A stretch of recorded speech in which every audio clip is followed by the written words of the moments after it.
Nagmotor kami papuntang Ginubatan, Albay. Pinagandaan namin to kaya expect namin na malayo-layo ang magiging biyahe namin. Habang nasa daan kami, grabe yung view, puro bundok, puno, tapos presko yung hangin. Sarap talaga magmotor lalo na pag ganito yung dinadaanan mo. Unang stop pa lang, nagpagas muna kami, tapos biyahe na ulit. Tapos biglang inabutan kami ng malakas na ulan. As in solid yung buhos pero wala, tuloy lang. Parte talaga ng ride yan at expected ko na rin yan. Pagdating namin sa Legazpi ay dumiretso muna kami sa Boulevard para kumain ng lunch. Since gutom na rin kami dahil sa mahabang biyahe. At pagkatapos namin kumain ay nag-ikot-ikot muna kami dito sa sentro. Matagal na rin kasi akong di nakabalik doon kaya sinulit na rin namin yung lakad at ikot doon. After nun, dumiretso na kami sa Ginubatan para puntahan yung kaibigan namin. Matagal-tagal na din kami di nagkita kaya solid tong araw na to. Pagkatapos nun ay namalengke muna kami. Kasi ang plano talaga namin is mag-private resort dito lang sa Albay. Kaya inabot kami ng gabi at bumiyahe na nga agad kami kasi medyo may kalayuan ng konti yung lugar. Kaya binilisan lang namin at pagdating sa venue, grabe,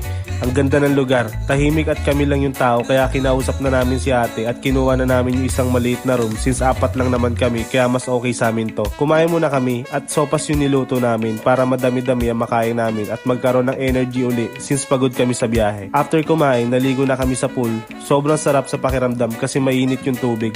Ito talaga yung pinili namin para mas masarap yung babad namin lalo na kami kanina pa sa biyahe. Mawawala talaga yung pagod mo. Kinabukasan pagising nakita ko agad yung ganda ng resort.